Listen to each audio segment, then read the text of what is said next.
وہ معزز تھے زمانے میں مسلمان ہو کر،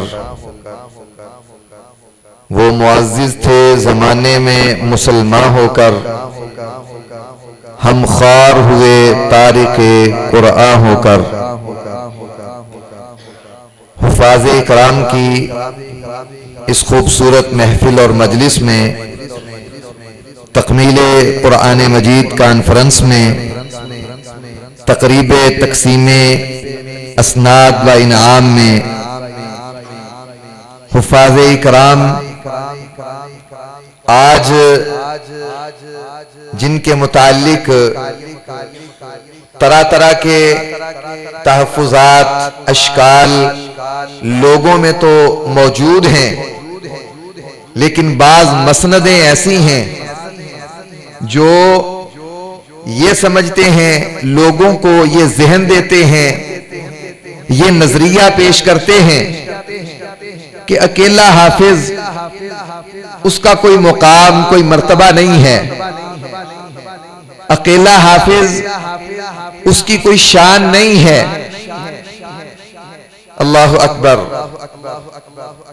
یہ کل قیامت کے دن اندازہ ہوگا، اس کا قطعاً یہ مطلب اور مقصد نہیں قرآن کو سمجھا نہ جائے، وہ بہت ضروری ہے، ہر مسلمان پر لازم ہے، لیکن اسلام کا دفاع، قرآن کا تحفظ، قرآن کی حفاظت، اس کے لیے 100% ہر لمحہ ہر لحظہ ضرورت ہے کہ ہم اپنے بچوں کو قرآن کے ساتھ، حفظ القرآن کے ساتھ جوڑیں اور ان کے سینوں میں، ان کے دل و دماغوں میں قرآن مجید کو ضبط کریں اور یہ بچے ہمارے حافظ قرآن بنیں۔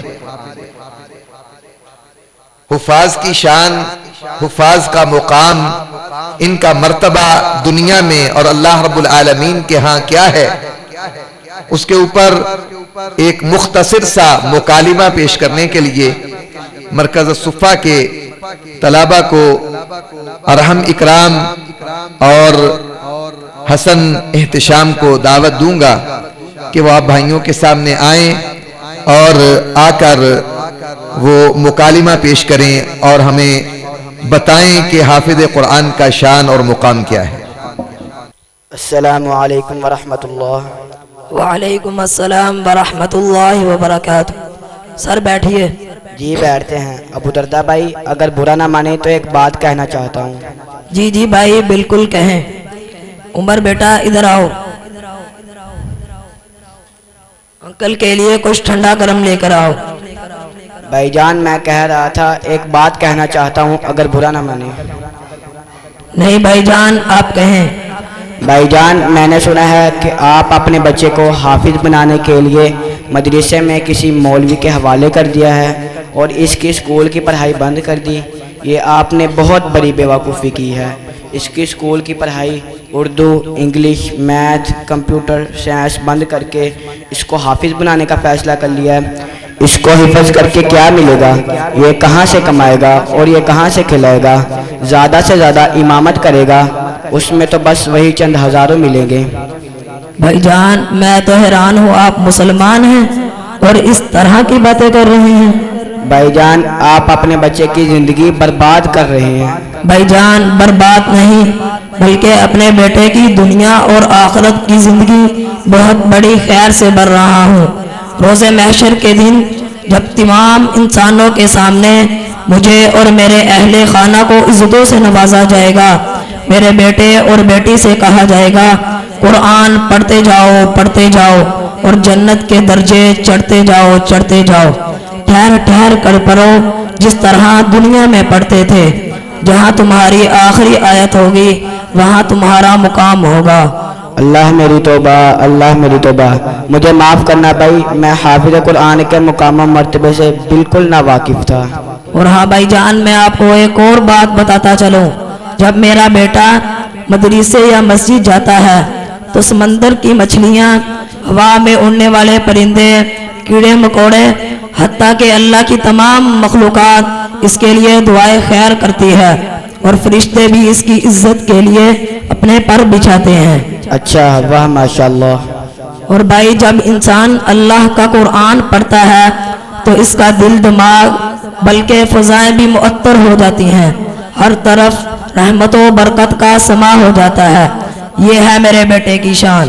ہائے، اب مجھے اپنے لڑکے پر افسوس ہو رہا ہے کہ وہ اتنے عرصے سے اسکول کی پڑھائی کر رہا ہے، لیکن اسے اتنا معلوم نہیں پیشاب بیٹھ کر کرنا ہے کہ کھڑے ہو کر۔ اور رہی بات چند ہزار کی تو میرے لیے وہی لاکھوں ہیں، کیونکہ اس حفظ القرآن کا صلہ آخرت میں مجھے ملے گا جہاں سب لوگ فقیر ہوں گے۔ دنیا کی عزت، مال و دولت ان اچھے حافظوں اور عالموں کے قدموں میں ناک رگڑ کر آتی ہے۔ اللہ مجھے معاف کر دینا جو میں نے گستاخانہ الفاظ بولے، لیکن ابو دردہ بھائی، بچے کے لیے اسکول کی پڑھائی بھی تو ضروری ہے۔ جی جی بھائی، بالکل، دنیا میں یہ بہت ضروری ہے، اس کا انکار نہیں۔ میں نے اپنے بچے کو جس مدرسے میں داخل کروایا ہے، مرکز الصفا لاٹیا والا میں، وہ ایک ایسا مدرسہ ہے جو فیصل آباد جامعۃ الاسلامیہ مرکز خیبر کی ایک شاخ ہے۔